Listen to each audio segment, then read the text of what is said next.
Hello everyone, my name is Oyedoyin Aduroja. I'm a graduate student of Bioenvironmental Science, Department of Chemistry, Morgan State University, Maryland. This research was supervised by Dr. Fasil Abebe, and the goal of this research is to improve human health by studying the impact of environmental toxins, particularly metals and anions.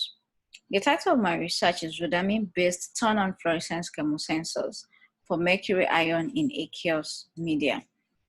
Here are a few things to know about rhodamine dyes. They originated from xythine family. This is the structure of xythine and the general structure of rhodamine dyes. There are three main important members of rhodamine dyes. We have rhodamine B, rhodamine 6G, and rhodamine 123. For this research, I made use of rhodamine 6G for my analysis, and it's a solid red powder. Rhodamine dyes are widely used for as fluorescent probe, owing to the fact that they have high absorption coefficient, high photostability, high quantum yield, and this makes them very effective and widely used. And we looked at mercury. Mercury is one of the most notorious metals that affect human health. When exposed to it, it causes a lot of neurological damage to human health. And rhodamine derivatives has been a great interest over the past years because of their applications, which is covalently linked to another biomolecules or other surfaces. And this they have the potential applications in chemistry, medicine, and public health as well. For this research, I have three objectives and three hypotheses. The first objective is to synthesize a series of rhodamine 6G derivatives with the same substituents and at different position. So I have three compounds that I synthesized. These compounds are the same thing. And that makes them very interesting because I want to see what results they're going to give us at the end of this reaction. They're the same compound with the same substituent. The only thing is that the substituents are attached to them at different positions. So we have phytaldehyde, which is HAR1, isophthalealdehyde, which is HAR2, and terephthaldehyde, which is HAR3. So going forward in my presentation, I'll call it R1, R2, and R3. That's what I'll be using. So I synthesized this compound using microwave assisted synthesis and characterized them using proton NMR, carbon NMR, IR, and mass spec. So investigation of optical properties of these sensors and also to perform the cytotoxicity studies of these sensors on living cells. So hypothesis, R1, R2, R3 can be successfully synthesized by reacting the derivatives in ethanol using a microwave. The sensitivity activities of these sensors can be investigated using UV and fluorescence spectrometer. And the sensors can be used to perform cytotoxicity tests on living cells. So we exploit a method to synthesize these compounds, and it's a very effective, fast method, and that is by using microwave assisted synthesis.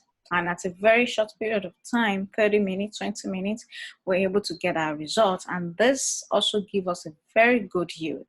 So we can see the yield of each of these compounds that I synthesized. They're very, very good yield. So the synthesis were in two phases. The first one is to synthesize the rhodamine 6G with hydrazine hydrate in ethanol. That's the first phase.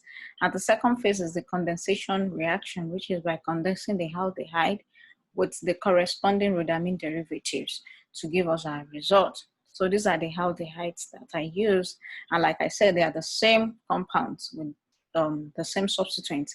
This is attached at 1,2 position, excuse me. This is attached at 1,3 position, and this is attached at 1,4 position. So this is what makes this compound very interesting, because we're going to see what they're going to give us at the end of this reaction. So the next thing we did is to characterize our results using NMR, IR, and mass spec. And I'm not able to show us the result of the NMR and IR, and that was because of COVID. I couldn't get the results done.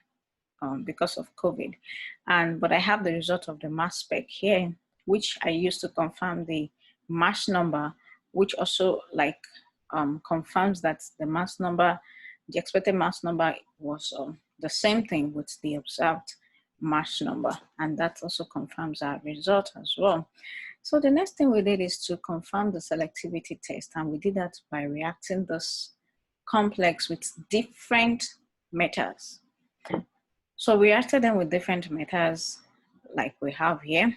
And the sensors were only selected for mercury. Mercury was the mostly selected with the sensors. Mercury was mostly selected, and that's what we have here. If you look at, all of them remain the same, colorless, but when mercury reacted with the sensors, it's changed to pink color. And we confirm our results using fluorescence spectrometer and the UV spectrometer as well. That's the fluorescent spectra, and this is the UV spectra. The next thing we did is to confirm the sensitivity reaction, and that is by adding mercury at a very low concentration and gradually increasing it until the peak got terminated. Another interesting thing we did is the binding studies, which we confirmed using the just plot. So we want to know at what ratio is our sensor able to bind with mercury. And we did that and confirmed that it was able to bind with mercury at a ratio 1:1. And we also look at the reversible binding studies, and that is by reacting our compounds with different anions. We want to see if there's a way we can regenerate a compound again. And this is the complex, the mercury and sensor complex here. And we reacted it with different anions and found that that's only cyanide we're able to quench the peak.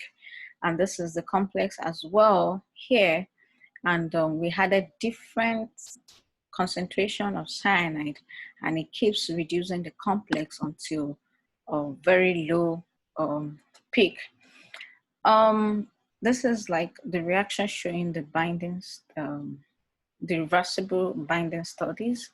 And this is a compound, a colorless compound, non-fluorescent. When it reacted with mercury, it becomes fluorescent and changes to color pink.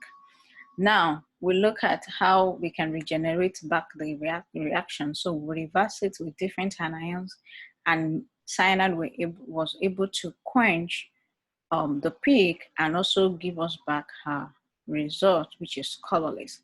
So cyanide was able to bleach this pink color and back to colorless. So in conclusion, we are able to confirm that our sensor